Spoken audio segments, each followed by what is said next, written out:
Good morning, Magic players. Welcome to the morning show where we discuss all things Magic. Get your questions fired up. Let's have a great discussion this morning. Also, we do Decklist reviews, so if you got a 75 you'd like some feedback on and share it with the community, do that, and both myself and that community would love to give some feedback. So brew up your cups of coffee. Let's brew up some Magic this morning. Good morning, everyone, and welcome to Coffee and MTG for June 17th. I love how I have to constantly look down at the bottom right of one of my screens to see what the date is. June 17, 2021. I am your host, Nikachu, the Merfolk Master. All right, good morning, everyone. Good morning, MTG Ectoplasm, Lucas, Mikey J, Dexter Johnson. Haven't seen you in a while, man. Frederick, Lemmy, Cullen, Walter, Andrew, Massimo, Lucas, Michael, James, good morning, Mareep, Chemical, Chuck Norris for president. I like the name. Andreas, Fernandez, Snuffleupafish, Benjamin, Aztec Guy, Steve Manzo. How did the stream end last night? I only played 2 rounds, but won 2 games, so 2-0 so far in my league. Thanks for asking. Ethan, Thomas, Napoleon. Yeah, absolutely. Get that coffee.jpg. All right, let's do this. Let's do as we all do in every single morning. Oh, I gotta take a sip of my coffee. Let's have a nice, relaxed, chill morning here. 3 question marks before the question, 3 question marks after the question helps me find your questions amongst all the comments I'm getting between two YouTube channels and a Facebook fan page. Or if you're on YouTube, you can cheat with super chats. Make a donation with a super chat and your question gets pushed to the top of my feed. All right, so we got some early questions here. Andreas, with all the new cards in Modern, do you think Merfolk is better positioned than before or still needs to get more cards to be top tier? So in my opinion, so what was good at the start of Modern Horizons 1's release is no one was playing the top decks. They were either experimenting with other decks, and that was good for Merfolk, because I don't want to see Eldrazi Tron, I don't want to see Amulet Titan, I don't want to see Heliod Company, I don't want to see Izzet Blitz. These decks make my tribal deck very hard to play. And those decks just disappeared. So that was good. But now the problem is those decks are coming back, and I can't say I still have any good edge against them. Now, Svaelun helps a little bit against some of them. I like having Svaelun versus Izzet Prowess against Eldrazi Tron. Does make a difference, it does. But it's still, the matchups still aren't very good. So what I really wanted, it's not that I need particularly new cards. I need something to wipe these decks out of the metagame. Now, one good thing is that Hardened Scales became a big deck. That's good because that preys on Heliod Company. Heliod Company comboing off with Infinite Life means nothing because of Inkmoth Nexus, and also hard to combo off with Walking Ballista or Spike Feeder when you've got when you as a Hardened Scales player have an active Walking Ballista ready to shoot the creature down when its toughness is too low. So I'm not really looking for new cards. I'm just looking for decks to displace some of these top decks in the metagame. Or you ban cards. I have so many good mornings. Chris Yasma, Dr. Glassbottle, Casper, Jacob, Leontez, Matthew, Biggie, Pancho Hernandez. How's your Simic Merfolk list? I don't know. Well, let's see if I can pull it up for you guys. I have a Simic Merfolk list, yes. But I mean, I just played 2 games with it.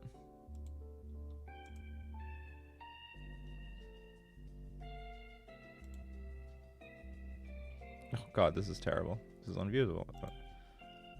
Unviewable. Maybe it's not. Okay, here.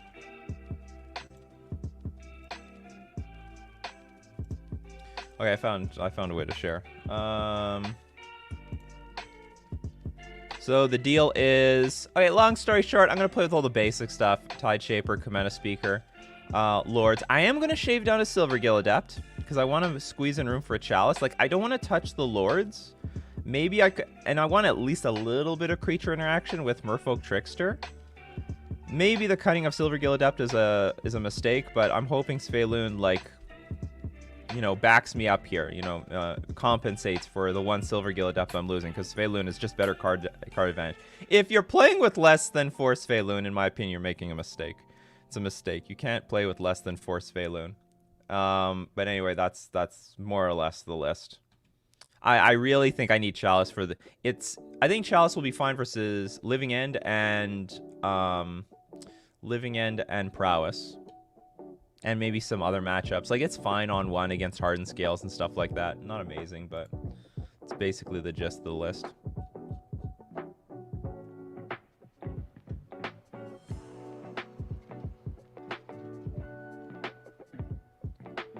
Mikey J, Chuck Norris is great, but did you Bruce Lee kicked his ass?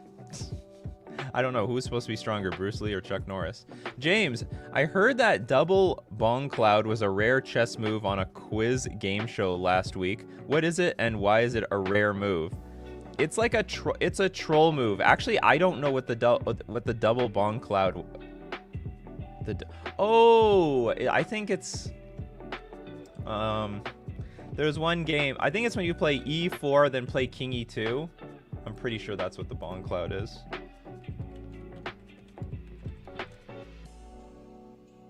Yeah, it is. The Bong Cloud. It's basically this huge trolling move that you make. No, but hold on, but where's the... But anyway, so there was one game once between Magnus Carlsen and Hikaru Nakamura. Nakamura does this all the time just to troll his opponents. But the double Bong Cloud is when the opponent plays E5 and then plays their king on E7. So they both move their king up. Like, you're not supposed to move your king in the middle of the board. You're also not just supposed to move your king at all. Just don't touch that damn thing. Castle it. For anyone that knows chess. And it's rare because it only happened once, as far as I know. Monoretta brought a Bosch with Ragavan and Fury has been making waves. What do you think? I definitely think that's a possible thing. Ragavan is a strong card. And a Bosch could probably make use of the extra mana made by the treasure tokens. Even to get a Bosch in play. How good is Storm in the meta right now? You know, Storm... I would think that Storm should be doing better. Storm does not do well right now. You know, I hear people always asking about Storm. There must be a huge Storm community in the back end of Modern. Like, we're gonna look for Storm decks, and there's just not much going on at the moment. And I don't know what gives. Here we found Gift Storm. There's 5-0s. It's a really good 5-0 deck.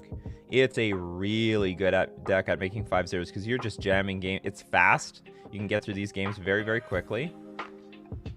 But there's no... Let's see. I don't care about these Martiti Modern events. They mean nothing to me. There's no Modern challenge. Okay, we have a 15th place Modern challenge. 4-0 in preliminary is pretty good. 22nd, not too bad. Better than nothing. But it's like mostly a 5-0 machine. It's mostly a 5-0 machine. Maybe there's more of it out there. I want to say it's good. Okay, I want to say it's good. I don't think there's anything wrong with Storm. But it's not putting up the results that I think it should. I'll just put it that way. For the strength of that deck, it is not putting up the results I think it should be. In my opinion. Is Shatterstorm worth running a 2 of in the sideboard nowadays? I think that's just some artifact hate. Oh no, this is too slow. Too slow. 4 mana, destroy all artifacts that can't be regenerated. You're dead already. If you want that, you're gonna be dead before you get your... Maybe what's it called? Maybe a Ponza deck can play this card because they have enough ramp between Utopia Sprawl to get themselves to 4 mana. Most decks can't. I would say no. Ryan Harris, have you run into good Dothy Voidwalker decks, or are you waiting for it to show up? I played against a Stoneblade deck yesterday playing Voidwalker. It was good as an evasive 3-2 unblockable, but I brought in Curse Totem for their Voidwalkers, and they didn't do anything. I haven't really come up across any good Dothy Voidwalker deck yet. I heard Jund is working on it, though. What sort of cards does Soul Sister need to be better? Soul Sister? I think they got the cards. I mean, what, like, Soul Sister, I think they should adopt the Heliod. I think they should adopt the Heliod Sun Crown Walking Ballista combo as part of their package. I really think they should. I think people are sleeping on Soul Sisters. I mean, this card has such good synergy with it. Whenever you gain life, make your creatures bigger.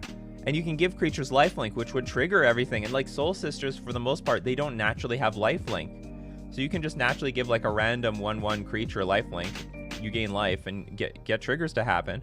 I think it's I think there's something here. I think there's something here, but no one wants to work on it, so it doesn't exist. I think they should adopt the Heliod company and like maybe, and then even Ranger Captain Veos to find Walking Ballista, and then, you know, around that combo play the Soul Sisters package. Why don't Merfolk decks play fetches in order to filter their lands a bit? Because it's not worth it. This discussion comes up a million times.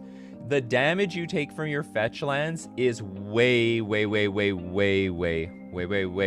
significant than what you're going than how much you're going to thin the deck. And like the less your life total, the greater amount of damage that fetch takes. If you're at 20 life, one fetch, that's 5% of your life total. If you have 10 life and you fetch, that's 10% of your life total. If you have 5 life left and you fetch, that's 25% of your life total. Or sorry, if you have 5 left, that's 20% of your life total. If you have 4 left, it becomes 25. Like it happens all the time where you need that land that turn, or you're going to be falling behind on tempo, but the damage adds up. You're like one turn closer to dying to your opponent's threats. Casper Soul, did you see Card Market's video playing the deck cascading into Glimpse of Tomorrow, hitting Emrakul and Friends, or even Omniscience for Titans in hand? I haven't seen the deck, but I know a lot of people have been working on this, but like no 5/0s or anything. It's not exactly a new invention. And if it was good, probably would see some results by now. What's the new Poor Folk list look like post Modern Horizons 2? You know what? I don't have one yet, but here's a huge... There was a huge upgrade to the Poor Folk list that came out of Modern Horizons 2, people. Modern Horizons 2 gave birth to Mishra's Factory. So suddenly now we can play with some creature lands. We've got the Mishra. It's basically Mutavault. It doesn't have Island Walk, but they can pump each other up, which is not bad. So if you got a Mishra's Factory, you attack for a 3/3 creature if you pump it up with another Mishra's Factory, because target assembly worker creature gets +1/+1 until end of turn. I almost want to play this in regular Merfolk, like 4 Mutavaults, like 2 or 3 Mishra's Factory. I like the idea of that. I like the idea, but it's only going to be good against like control decks, unfortunately. Anyway, so it's got a big upgrade. Have you tried Jester Scepter? Love the name. Rolls off the tongue. I don't know what this is. Nice picture too. Alright, Jester Scepter. When Jester Scepter comes into play, remove the top 5 cards of target player's library from the game face down. You may look at those cards as long as they remain removed from the game. Pay 2, tap, put a card removed from the game with Jester Scepter into its owner's graveyard. Counter target spell if it has the same name as that card. This is too janky. Too janky. You're going to pay 3 mana to do nothing, basically. I can look at those cards. Great. How would I just pay 3 mana and counter the spell that I want to counter, or even 2 mana? You sunk 5 mana into countering, maybe countering a spell. I think that's a pretty shite card, to be honest. AJ Rodriguez with Classic Affinity going wide strategy. You think Rampage of the Clans is good tech for them to use? Probably not. This is some mass pump spell. Well, let's see what it is. Oh, is this for the opponents? Destroy all artifacts and enchantments for each permanent destroyed. This way its controller creates a 3/3 green centaur creature token. Dude, this does not look good. With Classic, do you think Rampage is good tech for them to use? Why? I don't get it. So they got big creatures out and you want to just blow them all up into 3/3 centaur tokens? I don't think you want to make that exchange. Also, I don't think you can get to 4 mana. Do you think Sprite Noble is good enough as a second Fairy Lord? And also, do you think Rankle has a place in the Fairies deck? Maybe Rankle, that's an interesting one. Maybe Rankle does. It's like a pseudo Fairy with haste. Spirit Noble? Who are you, Spirit Noble? You're not even legal. Hold on. Fairy Noble? All fairies you control get +0/+1. All fairies you control get +1/+0 until end of turn. I don't like it. I don't like it, and it's not legal. Well, it's not legal only in Legacy, so this is more of a commander card than a modern card. You probably thought it might have been modern legal, but it's not. But Rankle, I think, is a fine card maybe to put in a blue-black fairies deck.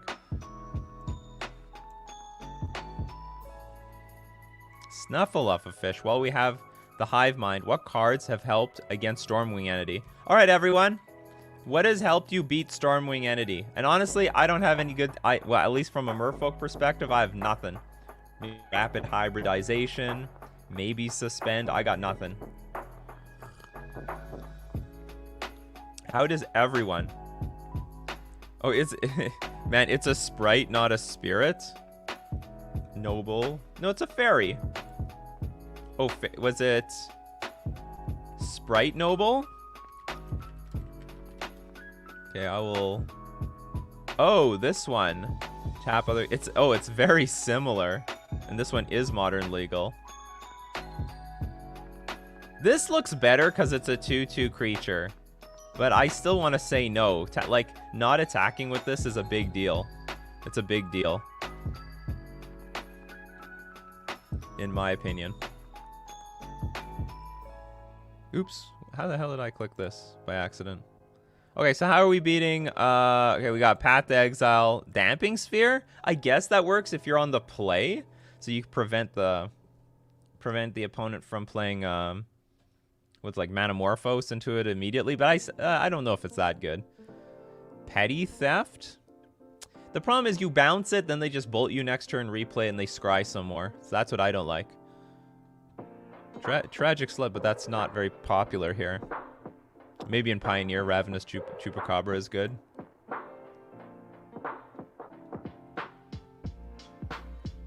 Yeah, Pongify, hey, it works. It's not great. I don't even think it's very good in that matchup, but whatever. Terminate, Counterspell. Counterspell, I find, is very difficult to make work versus them because you have to hold up mana. You don't want to do that. They're so aggro. They're usually on the board before you. Dismember, like, usually Dismember works, but if they mutagenic growth the creature, you are dead. You're just dead.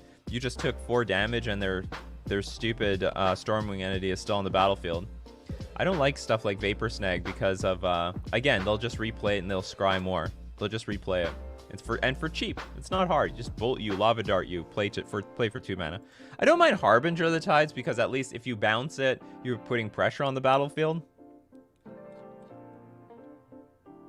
Damn seems like a good one.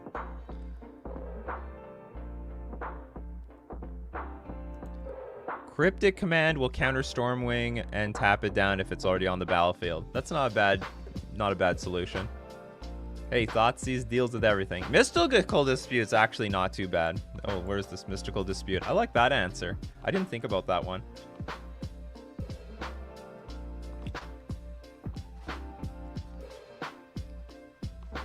I don't play with Mystical Dispute in my sideboard, but maybe I should. Deals with Sprite Dragon too. Deals with Sprite Dragon. And Mystic Reflection.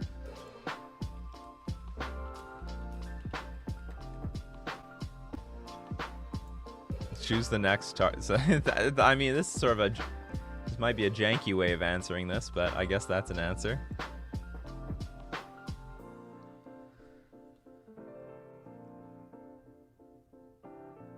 Drown the Luck, I guess that could work.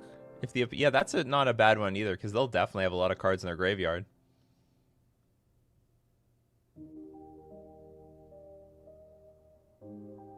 Is Stormwing played in Modern? I've only seen it in Standard. Oh, it's a big player in Modern. It's played in the, there's these Is It Prowess lists. Think of it's a super fast, explosive, powerful deck. It's just full of prowess creatures, and the problem with this one is it can be played on turn 2. on turn 2. Manamorphose, get 2 free mana, and then just cast this card. Just cast it for double blue. It's insane. Oh no, it's not even double blue. It's just a blue and something else. Why would they? I don't know. They designed this card a bit poorly, in my opinion.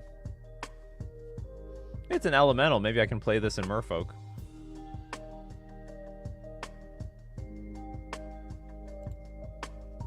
Anyway, interesting question. Let's see if I can get back to some questions. Do evoke elementals work for Storm? At least the blue one. No, I don't think Storm wants to play anything that will create a 2-for-1 situation for themselves. Jacob the Pen Sword, Kaminsky. Oh, really? He's back 5-0 with Moon yesterday. Although we'll have to wait for the result to come in. We'll see his list. Maybe we got to get Jacob back on the show. It's interesting. He's took I think a full year break, maybe 2 years. He's back. I like the sound of that. Welcome back, Jacob.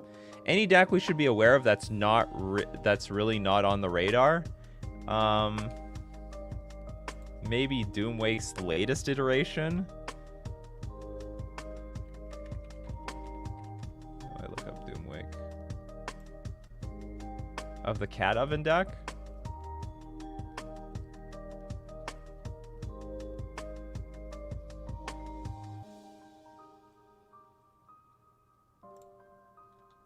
Okay, so here it is. So his newest version is like 3 Mox Amber, and you can like ramp in Ragavan and like Emery. Like it's just playing all the busted cards at this point, and Mishra's Bauble. So you can like get Mishra's Bauble back with Emery, and he has Urza, High Lord Artificer, and has Thought Monitor. Like these are just getting obscene, and apparently he went 10-0 in one day with this list. This is just getting a little stupid ridiculous. So, best way to prepare for this, I guess. I don't know. Curse Totem. It's a problem. Hold on, there's Galvanic Blast here. There's Galvanic Blast. What the fuck is going on?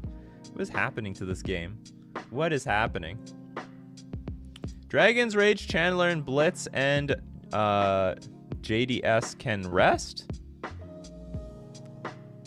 What is JDS?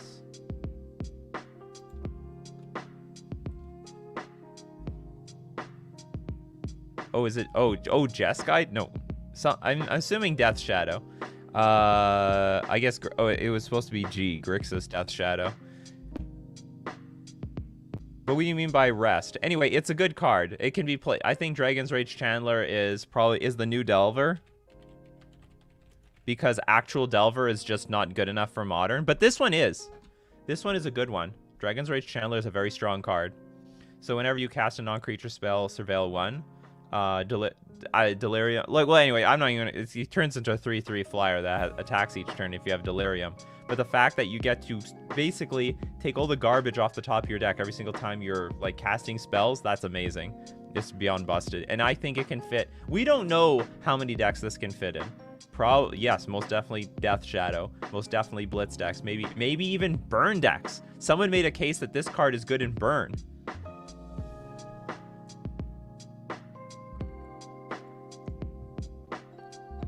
This might not be the end of this card. This card might see a lot of play. Chris Ross with the super chat. Thank you very much, Chris. As far as Modern Horizons 2 goes, and as a prowess player, I think I am more worried about Suspend than I am of Counter Magic entering the modern metagame. Thoughts? I'm more worried about Suspend? Yes. I mean, technically, yes. But I don't think you should be too worried because there's going to be way more decks playing Counterspell than they are going to be playing Suspend. In fact, I think almost no decks are playing Suspend. Maybe just tempo decks like Spirits and Merfolk. I have to admit, I like the Suspend card in Merfolk so far. I got to test it out versus Death Shadow to see if it's the real deal. But I really... Oh, it was Jund Death Shadow. It was Jund Death Shadow. Thanks, everyone. I don't think you overall need to be worried about Suspend. So in some way, I think you should be more worried about Counterspell because that's the card that's probably going to impact you more because you're just going to face against it more often. Not enough decks can play. Not enough decks want to play Suspend. So the real power in Suspend is suspending your own creatures half the time. But a control deck doesn't have any creatures to suspend for the most part, so nothing to worry about. It was so obvious. I don't have enough coffee in me. So it's so obvious. What's everyone drinking this morning? I got my non-sponsored coffee in me. General non-sponsored, delicious non-sponsored coffee. I love the coffee, but I'm not giving free advertisement. That's what we're going. Snuffle a fish with water. Fish love water. Sweet tea. Any bubble tea fans out there? Anyone on bubble tea this morning? Cafe espresso, 2x the caffeine. Excellent. Excellent, excellent. We caffeine club we are. Excellent. Oh, the more caffeine the better. Cafe Bustelo is the shit. Rodeo on water as well. A lot of people on water. I'm actually drinking Death Wish coffee, claims to be the world's strongest coffee. I've been hearing so many of the content creators were sponsored by Death Wish. Let me know. So what do you think? Is it the world's strongest coffee? How does it compare? Tropicana watermelon juice, interesting. Oh, do you think? Yeah, you think Cauldron Complete is worth it in Stoneblade? I love it in matchups where not Shadow and Burn. Yes, Cauldron Complete. I mean, it's a staple at this point. I've seen so many Stoneblade decks play this card. Like, it's a staple. Coffee, black, espresso all day. The ocean.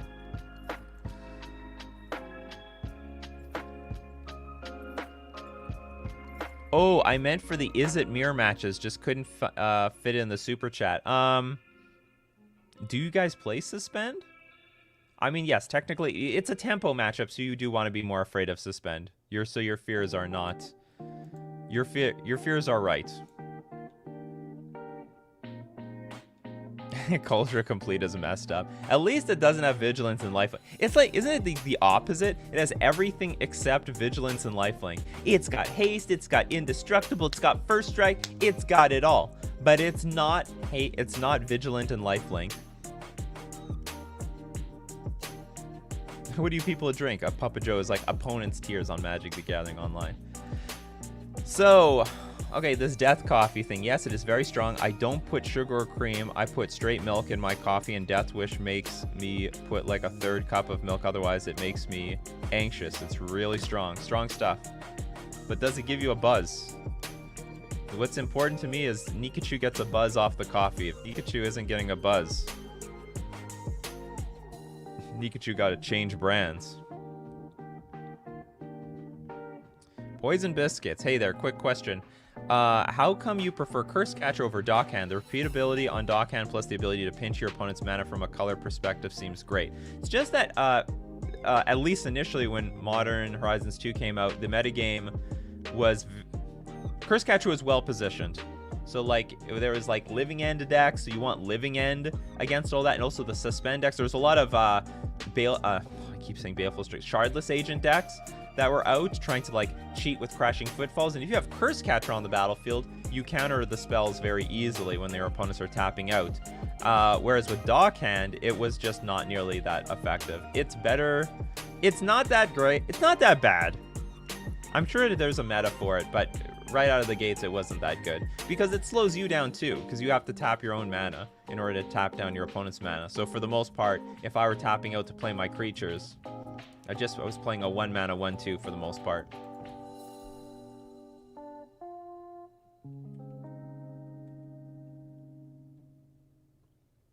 Thoughts on Myth realized in Boros Prowess? Too janky.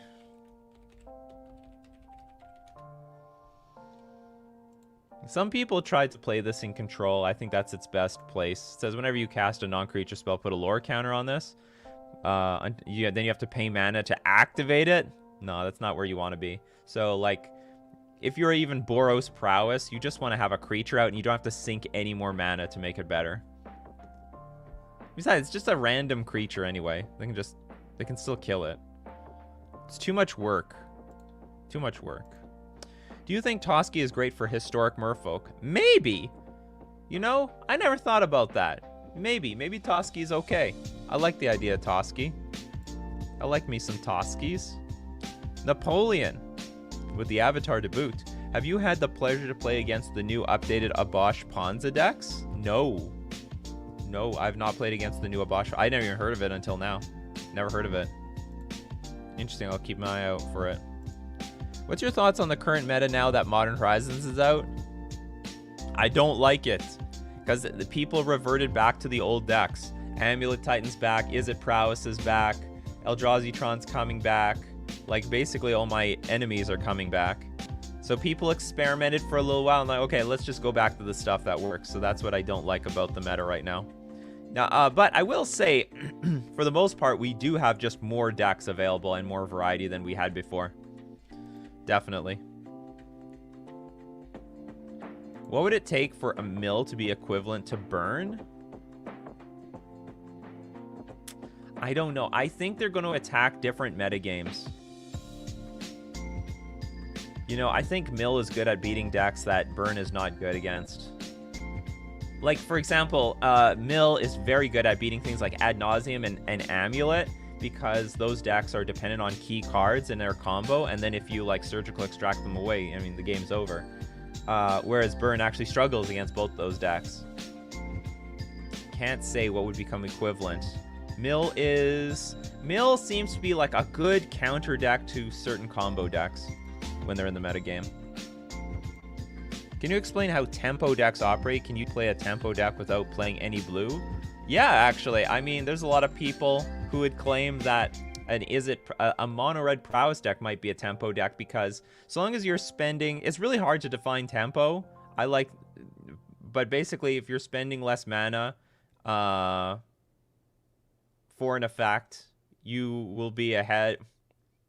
This is the problem with defining tempo. And maybe even myself, I don't know the true pure definition of tempo, at least how it operates in Magic the Gathering. But essentially, if you're playing more, in my opinion, if you're playing more spells or doing more things on less mana than your opponent, then you're tempoing them out. Oh no, not the tempo subject, exactly.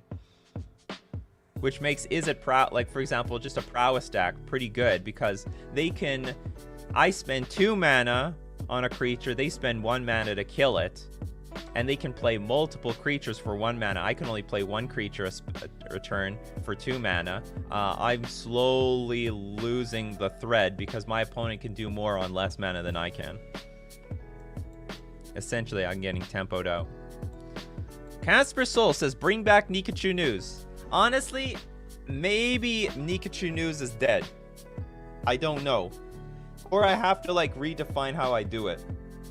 Because Nikachu news got you in a fit of rage, makes you happy to be angry. But the problem is, as a YouTube channel, can you binge on being angry? And the thing is, you can't.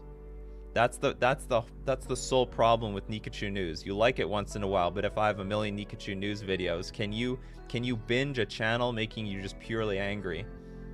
Having fun being angry, and I don't think you can. Thoughts on Bant Modern Sage of Axe deck? Ah, man.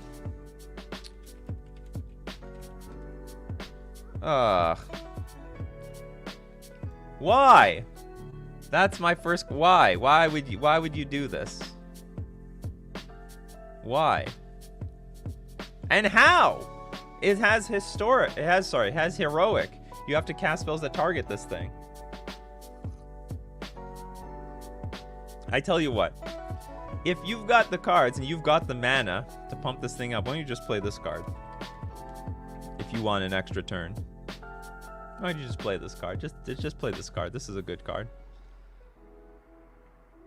Yeah, I don't know how to nicely put it, but like maybe this is not a good modern deck idea. I would be flabbergasted if Sage of Hours somehow became competitive in modern. How do you feel about Esper Soul Herder? I don't know. I'm not high on Soul Herder, personally. Although it had a really good result in the last Modern Challenge. Fiend Arson can grab Asmo for 0 mana. Is Fiend Arson too slow for Asmo decks? Oh, this fucking creature again. I have so many... What is everyone's obsession with this creature? This creature is too small. and it's too much work and takes too much. Well, I don't know about too much mana. Why doesn't this card work? So many people are trying to crack this card and it does not work. You can even play it in 2 different colors and it's cost aggressively. 2 mana is not bad. Like, and look how many words are on it. Fiend Arson gets +1/+1 for each creature card in your graveyard. You can sack a creature, search your library for a creature card with converted mana cost X or less. I guess that's the problem. You cannot get something larger. Put it onto the battlefield and shuffle your library. Activate this ability only time you could cast a sorcery. It's reverse pod where you pay more mana. Not really. You pay about... Well, I mean, yeah, you can't pay with your... No, it's the same, right? It's the same... Oh, no, but you have to pay the X. You have to pay the X. Okay, screw this card. That's the key. Thank you. Yeah, you do. You have to pay a lot of mana. So instead of, like, you know, putting another creature on the battlefield, which is just bigger, you're soaking a lot of mana into a card that's just making something. You're just replacing what's on the battlefield, or getting something even smaller. Anyway, that's why this card is jank. I know a lot of people ask me, but now I got the answer. You have to pay I missed the X. This entire time, I never saw the X. I just thought, this is a 1/1 creature. It's too vulnerable. You got to wait until next turn to, like, tutor things in play. I didn't think it was worth it.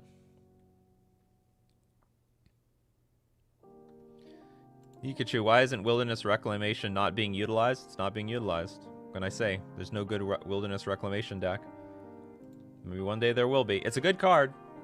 Just not being utilized. Why is Esper Sentinel so expensive? Thought it wasn't clutch. How expensive is it? Let's see. Could be Commander players.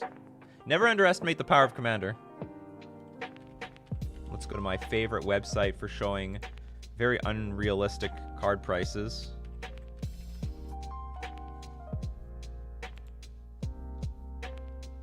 It's not bad. It's going down.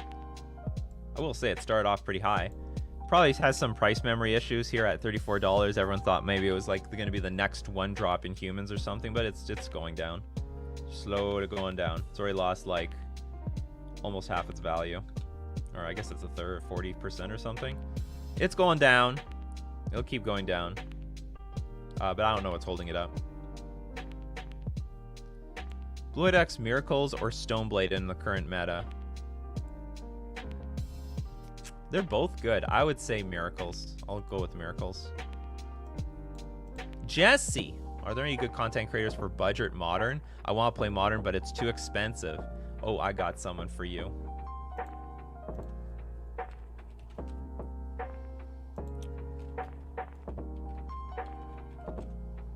He's even a guest on the show. Maelstrom MTG. Oh, look at this new banner he's made. New banner. All it is budget videos. It's budget this, budget that. Budget Modern Obosh Prowess. With Dragon Rage Channeler. It's just all budget decks here. I'll give you a link. Oops.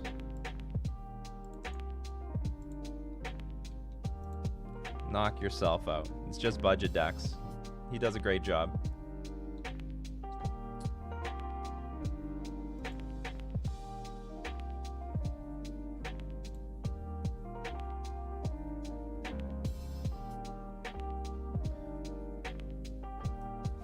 Chris Ross says, decks who also use both aggro and control to gain incremental card mana advantage as to outpace your opponent. To learn community college. Yeah, but like that, that's actually a stiff definition. I'm sure there's a much better definition than that.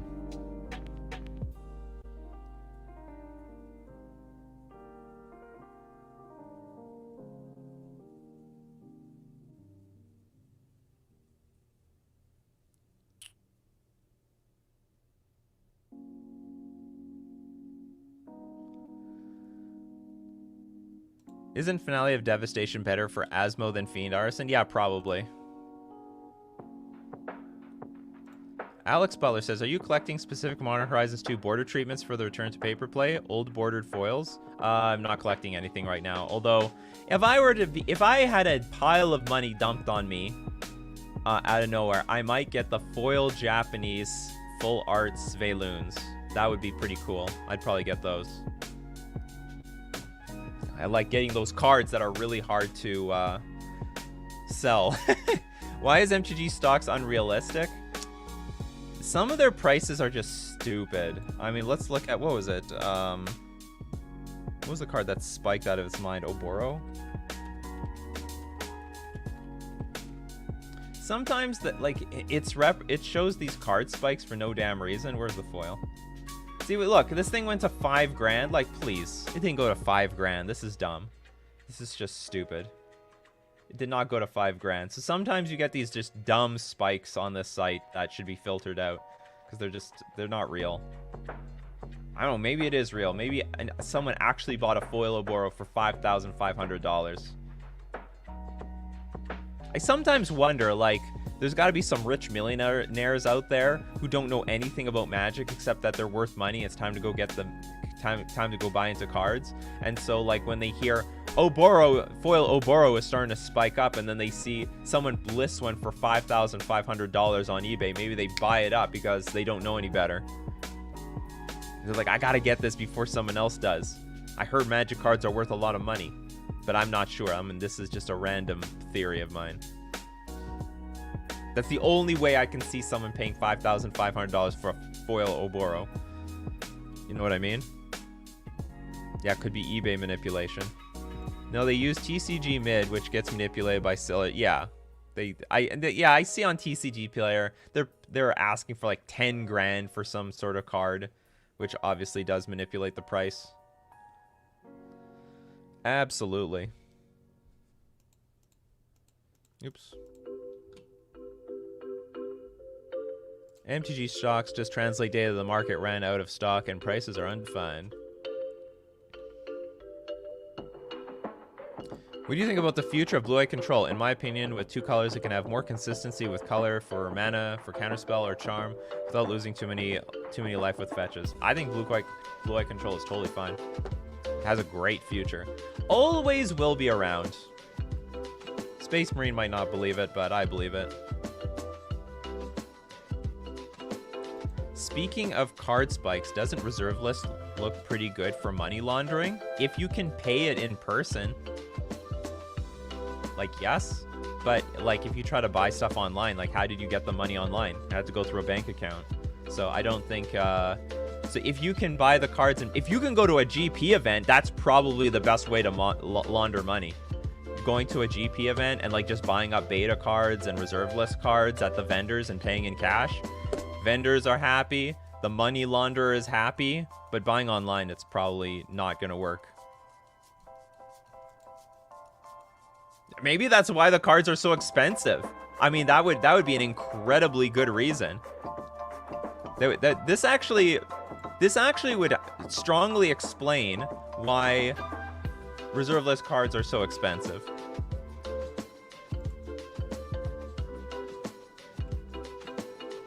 That's not how money laundering works at all. Breaking Bad actually explained it.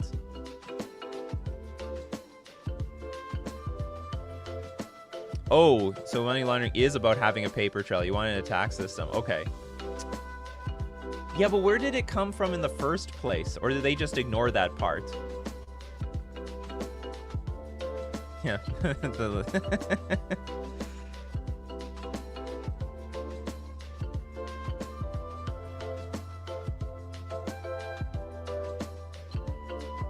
Well, you could then sell the cards, couldn't you? You could even sell the cards online. Like, you had these cards for millions of years and boom. The point is, like, where did the money come from? Then you could, like, sell the Magic cards. You could sell the Magic cards on TCG Player. You buy the cards at the event, sell the cards somewhere else, and your money came from Magic cards. And, you know, you held on to them for, like, years. This could be a great topic. How to launder money with Magic the Gathering cards. Yeah, you create the paper trail when you sell them. Boom. And who's to say when you acquired any of these cards, especially if they're old? This is a great topic. Yeah, new Netflix special, let's go. It is rumored the term money laundering originated from Capone as he set up laundromats across the city in order to disguise the origin of the money earned from alcohol sales.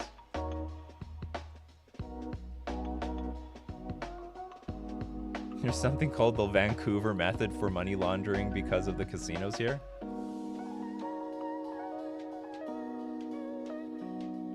Yeah, or you inherited from a relative, whatever. FBI gonna be watching magic cards very closely. Will this be my business school thesis? I never thought about this.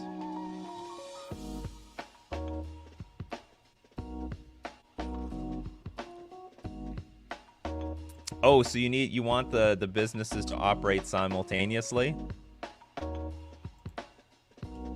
But still, like, even if you don't have, like, an ongoing business, like, I'm not saying where the dirty money's coming from. Let's just say you have dirty money, you just buy the magic cards.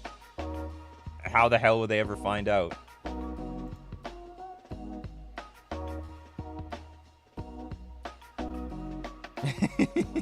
Yeah, it's funny how this rabbit hole goes. Nikachu chat, discussing everything from modern to how to launder money through the use of MTG stocks.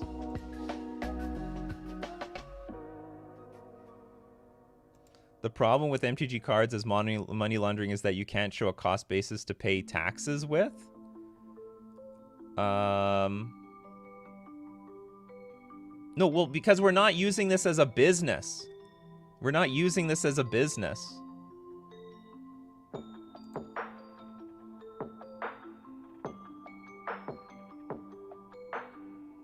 And I heard you now have to pay taxes on your cards now.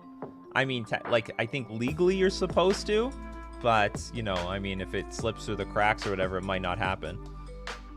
I thought they changed the... Yeah, you'll pay taxes when you sell them legally. This is a very, very interesting topic we've got here. Magic and money laundering. Okay, so I guess the prices can't be inflated if, however, they are trying to convert the magic cards to cash, because then they have to buy the magic cards, then sell the magic cards, and then it would be like basically a wash.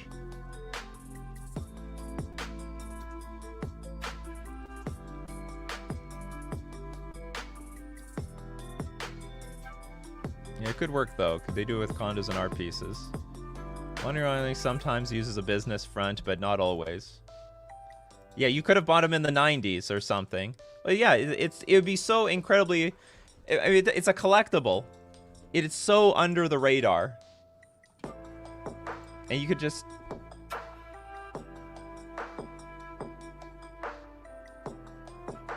That's for sales tax. I'm talking about tax on the appreciation of the gain. So I don't know how they calculate it, but I heard that they created some new rule, at least in the US.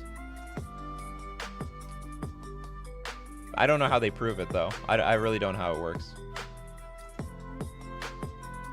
Yeah, you want to pay taxes, you don't get hit for tax evasion, then get hit for somewhere else where you did make the money.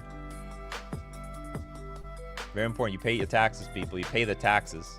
Hey, I like paying taxes. Why? Because I don't want to be that... well, maybe it doesn't look so important to the rest of you in the world, but in Canada, I mean, someone got to shovel that snow out there, whether it be on the sidewalk, the street, and Nikachu is not doing it. I prefer the government do it. If the government does it, I got to pay taxes, make sure that happens.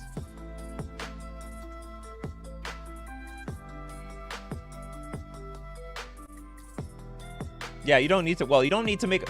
Well... You don't technically need to make a profit on the cards, but you need to give the... Like, the government would have to have an illusion that you made profit on the cards. Yeah, careful what you discuss on the live stream, I know. This might get horribly flagged by YouTube. Who knows what will happen. Anyway, you pay the taxes. Nikachu loves paying taxes. These are all good. These are all good words for the government to hear. Anyway, this is a wonderful conversation, but it's time to change the topic to reviewing deck lists. Oh, my smooth transition wasn't that smooth. Oops. So they're playing play on the wrong device. All right, it's time to get into deck list review, people. You know how this works? I know how this works. You go into my description. In the description, there is a link to my Discord. In my Discord, go to the channel Decklist Review. I work for the IRS. You're all done for. And then when you're in Decklist review, enter the command !review deck space, give the URL to your Decklist, and boom. You are eligible to be chosen at random for Decklist review. Remember, I clear the queue once every week on the end of Friday. It is Thursday, so your Decklists are still good. Yeah, music as a way. Yeah, I've got everything figured out now. I got it all. I think I got it figured out until I get a mixer. Also, I bought another boom arm. Ugh. I swear this was a used boom arm. They sold me a used boom arm for like twice the price of a normal boom arm. But they're like sold out online, so I'm desperate. I just hope that it's just gonna work properly when I take it out of the box and nothing's broken. Look at this. Prince Rupert's dog says, in Netherlands, there is a law against this. You need to report every transaction above 5K. This was because cars were a popular way for these kinds of things. So you don't get the reserve list cards that are above 5K.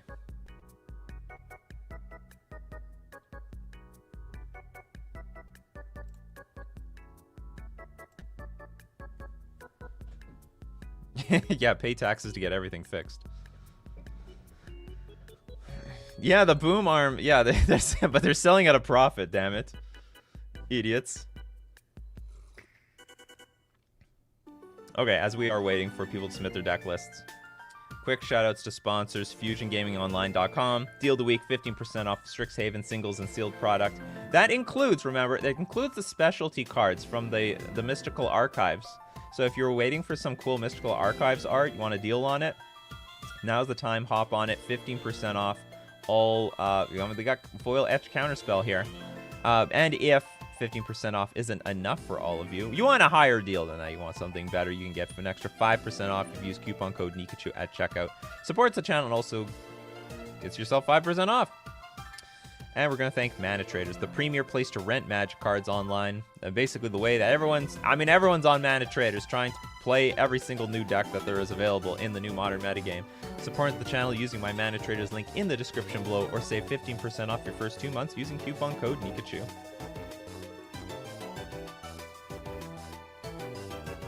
Move some stuff here. Just ignore me. Trying to move stuff in the background. Actually, I don't need this.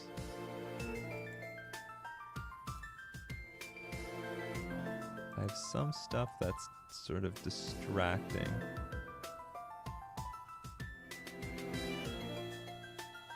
I just noticed I never use an overlay. Like, I have this overlay here for forever. I've never used it. I'm stupid. Whatever. It's all good. It's all good. Okay, let's look at it. Let's look at them deck lists.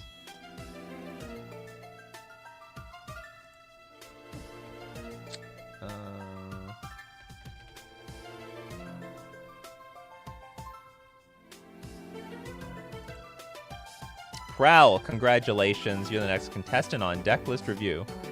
Opponent, what the hell is this? Did you put this in the wrong format? Okay, I understand what happened, but okay, so this is a modern deck list, but accidentally submitted under standard. So like, there's this big, this deck is not legal because everything in this deck is not legal. So you should just make your format standard. And then MTG Goldfish will be happy about it. So this is some sort of reanimator deck we've got here.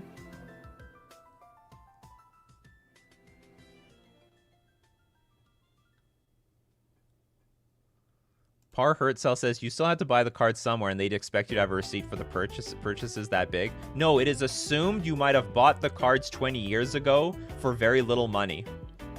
They don't know where the cards came from. That's the deal. That's the point. If you keep doing this over and over again, then maybe it's a problem. But doing a one-shot thing, they'll never figure it out. Yeah, I opened this in a pack 25 years ago or 30 years ago. Well, how long has Magic been around? Not that long. But like, you know, that's the point. Yeah, or just collect it over a long period of time. Or you traded into the cards. You traded the cards. Like, these are trading cards. That's the genius of it. That's the genius of it. So genius. Oh yeah, maybe because of lag, you could refresh the stream. You probably will get bumped back to back to the current stream. Whoa, Flooded Strand is $143 for a playset. Polluted Delta is almost $200. Oh, I guess so it's like 45-ish. All right, we got Salmon. This is a Reanimator deck. Sarah's Emissary, sorry. Sarah's Emissary. 7/7 ETB, choose a card type. You and creatures you control have protection from the chosen card type. Archon of Cruelty, basically the Croxa and Uro on a stick. Inkwell Leviathan, great. Fatal Push, Opt, Thought Scour, Thought Seize, Counterspell, Drown and Lock, Persist, Unmarked Grave, Archmage's Charm, Unburial Rites. My question, is it worth the white splash? I guess you could have a very, very light splash. Like, I don't even know if I would go down the route of maybe one hollow. I would probably have one hollow fountain and one, like, how many white creatures? You have colonnades in your sideboard? That probably doesn't matter. Oh, Prismatic Ending is pretty sick tech. I like that, actually. Teferi Time Raveler also might work. Teferi Hero of Dominant. What is with this sideboard? This is not a... What are you, like... Are you transforming into a control deck? This is pretty sick. This is pretty sick. It looks like this deck, on the surface, it's like I'm a Reanimator deck. Oh, surprise! I'm actually a control deck post board. Surprise.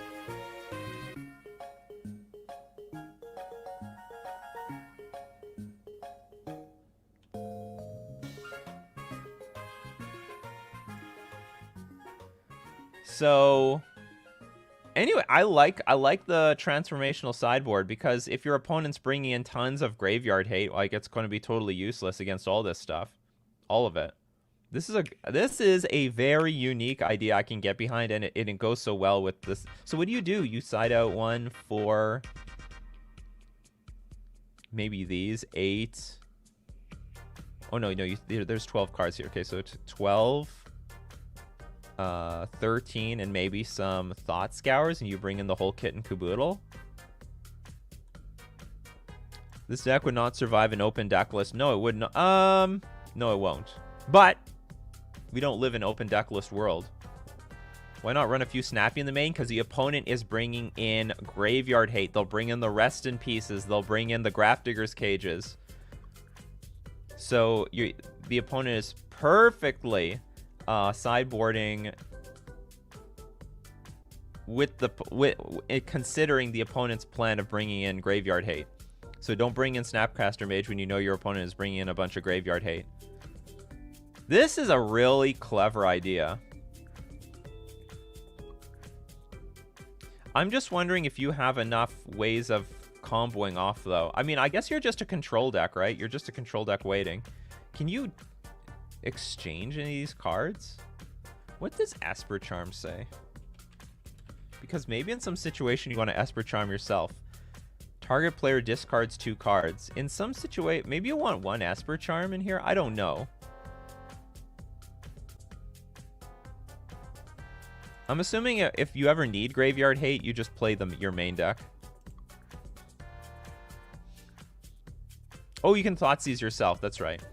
Yeah, I like turn 1 Thoughtseize yourself into Persist. That's true. I missed that. I missed the Thoughtseize here.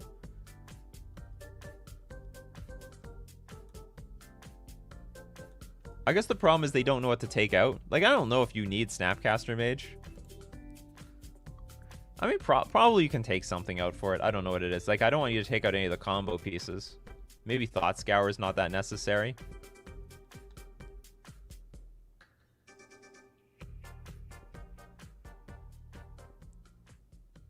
Rename the stream to MTG Coffee and a Wash.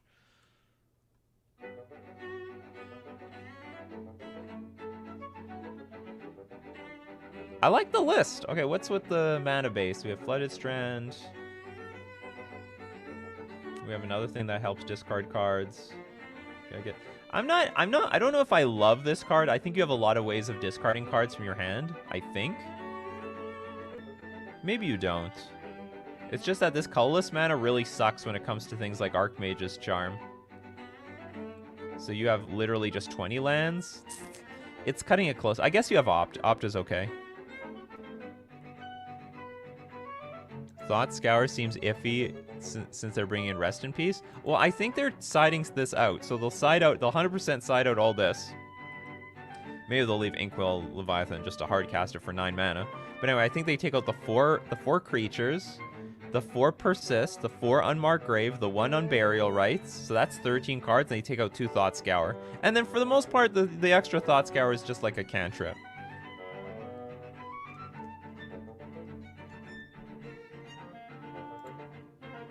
Well, Drown in the Loch, well, not every deck is going to play Rest in Peace.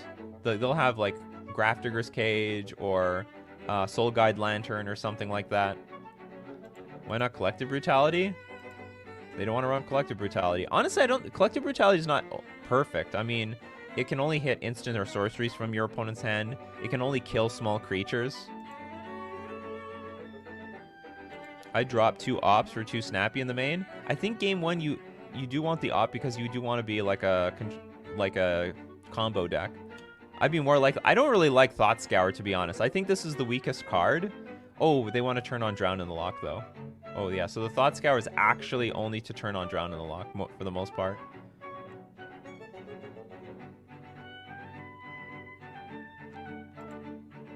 But I hear the concern. There might be a concern Drown in the Loch is dead post-board. But you can always get rid of it with, like, Jace the Mind Sculptor or something, or pitch it to force negation. Oh, that's a pretty good one. Dam might be nice since there are no board wipes in the deck, but also can be targeted removal. And the deck is heavy on black, so maybe some cards in the sideboard could be Dam. I'm not going to take away Teferi. Not going to take away Jace. All the Teferis are good. Maybe some...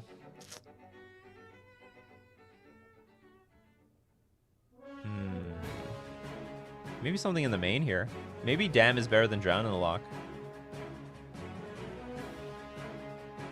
I don't know. I like the idea of putting Dam in the deck. I just don't know what to take out. I don't know how much, like, maybe I would take out the Unburial Rites if I knew I could live without it. How are you winning if you pull the creatures? You can win with Teferi, Hero of Dominaria. You exile all their cards, and then you constantly tuck Teferi into your library infinite times until your opponent mills out.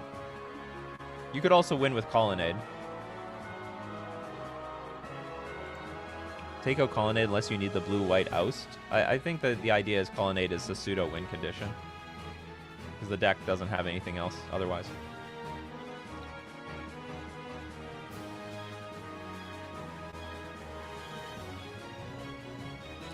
Anyway, neat list. I don't have any strong thoughts. I would say the most important thing is, you know, squeeze a Dam or 2 in there, because you probably should be playing with a board wipe. No control deck can survive without a board wipe. I don't think like picking things off one thing at a time is going to work everywhere. I never thought about Teferi tucking himself. You never heard of the saying, Teferi, go tuck yourself? So yeah, you can here, can I show it? So Teferi, once you ultimate Teferi, you can exile all your opponent's stuff, and then there's every single time you draw a card, your opponent is going to like lose the 1 land drop that they made for the turn. But you then can put -3, put target non-land permanent into its owner's library 3rd from the top. So you just constantly put Teferi back on top of your library, and your opponent just mills themselves to death. Is Mentor Unearth a cleaner control transition? No, because that's if you're playing with creatures, that's not really control. I mean, that still might catch the opponent off guard, though.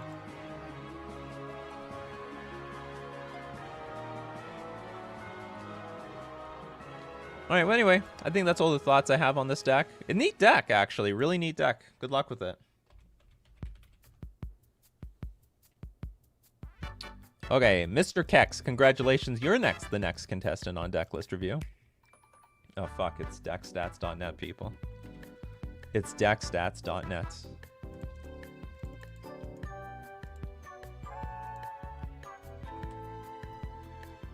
What a world.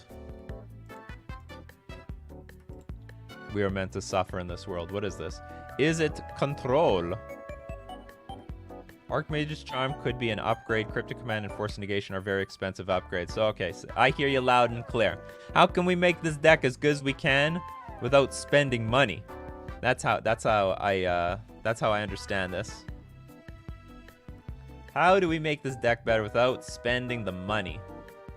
So far, it looks like this is a... Is it control deck? Why Prismari Campus? Enters the battlefield tapped and you can scry?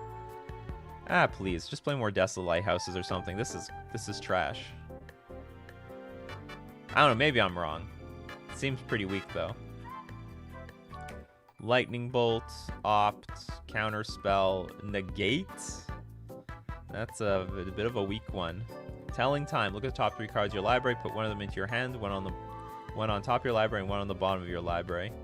Well, there's a clear upgrade to the... Oh, but this is an instant. Top 3 cards of your library. I was about to say to use the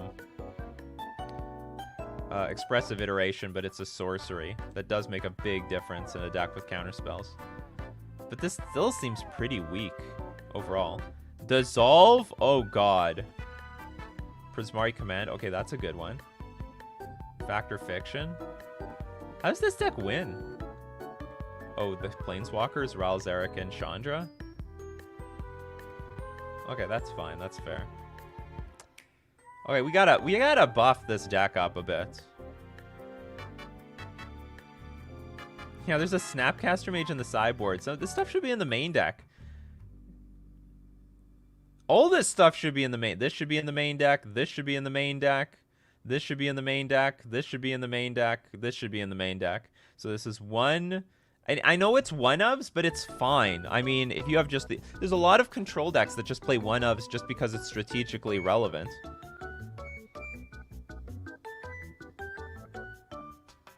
I can't tell. Maybe this is a wish board. Like, I wish I had the money for these cards, because these are the expensive cards in the sideboard.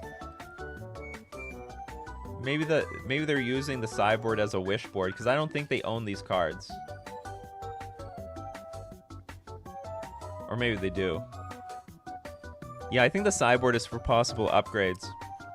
I mean, obviously, if you have the money, you should play Archmage's Charm. Factor Fiction is fine. It's not that bad, but it'd be better if you have a deck that can take advantage of Factor Fiction. Like you can cast stuff from the graveyard. I don't know, like Firebolt or something like that. Dissolve is just garbage. This is a bad card. Mana Leak at the very least is better than this, but I would play 4 Archmage's Charm instead if I could. These 3 cards are a bit poop as well. Oh, you could use... You need to play the staple, what's it called? Spell Snare. Like every control deck, or almost every control deck plays like, you know, 4 Opt, 4 removal spells, 4 1-mana removal spells, that is, and then 2 Spell Snare. So you could play some Spell Snare instead of, like, Negate or Telling Time. Oh, is it Charm? I like that card. That's a good budget card, too. It's not bad. It's like removal.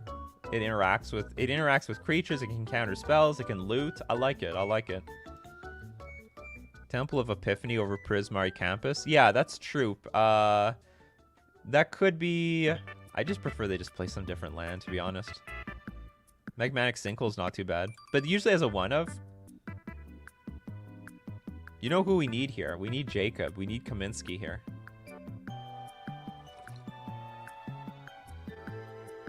Where's Kaminsky to help us here? Oh, that's a new one. Fire Ice.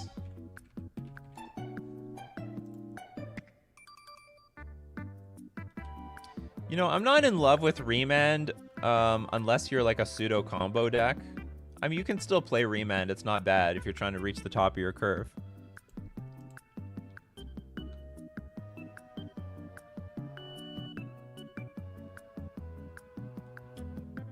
Ben, you got... Well, ask tomorrow, but you got to be more specific. There's a lot of Urza Saga decks out there. Oh, new Murktide region actually goes really well with... This is great, actually. And it also helps you not flood out with Planeswalkers. So maybe play 1 less Ral, 1 less Telling Time, and play 2 Murktide region. This is a very good win condition. Because it goes really well with Factor Fiction. Because you can make use of all the random cards that end up in the graveyard. Murktide is not budget. How much is Murktide? Ouch! This is money. They just had to make it. They had to make it a mythic, and they had to make it a dragon. Nice picture. I like how it's so green underneath the water. Not so murky. Boop boop boop boop boop boop boop. Doo doo. Love that Nintendo music. Bum bum. So there are some options here. We got options. So instead of negate and telling time, I could go with some Is It Charms or some Fire and Ices. That's totally legit to me too.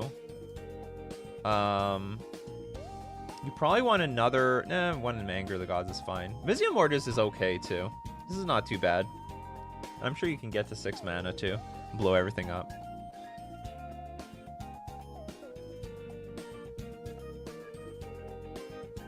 I'm going to bet again on a budget win Contractual Gear Hulk. Well, it's not budget though. It is the budget Snapcaster Mage, but still, it's money. I'm not in love with like Search for His Cant and stuff like that. I think, especially in Modern, you got to interact with the board constantly. I like that. On turn 2, you're going to play like Mizzium Mortars instead. Should definitely be playing Blood Moon, right? Well, you can Blood Moon yourself by accident. If you don't have the fetch lands and this deck doesn't, then you can't guarantee that you get islands. And if you can't guarantee that you get islands, then you're like, well, maybe this deck could play Blood Moon because it's not that heavy on double blue spells. They're not even playing. There's no Cryptic Command or anything like that. Oh, Crackling Drake is a good. Yeah, this deck I probably needs to play with more creatures. Actually that's a great win con. I would play 4 of these. What is it, 20 cents? I would play 4 of these. Raphael asks, I have a question. I really want to build Burn in paper, but I don't know if it's a good moment for Burn. I'll tell you this much, Raphael. It will never be a good moment for Burn. When you buy Burn, you expect that sometimes it's going to be awful and sometimes it's going to be great, and you just have it in your inventory. You have it, you let it sit in a box until it's good. You play as much as you can while it's good, and then when it's bad, either accept it or play another deck while it's bad. So that's how Burn works. There's never a good or bad time to buy Burn. It will always be positioned well at one moment and then be absolute garbage at another moment. You just gotta suck it up. You suck it up or play something different when the tides aren't good for a Burn. Yeah, so anyway, Crackling Drake is really good. I would probably replay 1 Ral, maybe a few Dissolves for this thing. And and also, again, it combos really well with Fact or Fiction because the cards will be put in your graveyard and make it nice, big and strong. Big and strong. Do you call Burn a worse prowess at this point? Not necessarily. It's a very different deck. Like, if a deck with a lot of removal can interact with prowess very well, but a deck with a lot of removal doesn't interact with Burn all that well all the time. Why not Sprite Dragon? Well, it's more of a control deck. I mean, I think Sprite Dragon is a little bit better if you're not playing with counterspells, but like you can still play with counterspells. But Sprite Dragon totally is legitimate in this deck as well. That's actually not a bad idea. Like, find 8 slots, put 4 Crackling Drake, 4 Sprite Dragon, and be like basically sort of an aggro. Like, you would have to replace the Planeswalkers, but you're sort of like an aggro control deck. More like a mid-range deck. That's totally legitimate, though. Because these are very expensive Planeswalkers, especially Chandra. But these are not so expensive, and I'm sure you can get your Sprite Dragon large enough that it gets out of range of Anger of the Gods. So that's a totally legitimate way of winning. Maybe we're scrapping the Planeswalkers and some Dissolves, and put in 4 Crackling Drake, 4 Sprite Dragons. And then if you have some room, put 1... Oops, it's not Sprite Dragons, it's Sprite Dragon. Because this thing can get really big and out of control really quickly, and I think it combos really well with a deck with like Mizzium Mortars and all this cheap interaction. And then if there's room, play 1 Ralzar, 1 Chandra just for the hell of it.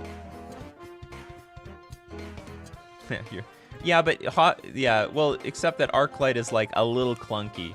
The rest of these cards are not very clunky. So you're playing like maybe the non-explosive parts, the more controlling elements of a Phoenix deck.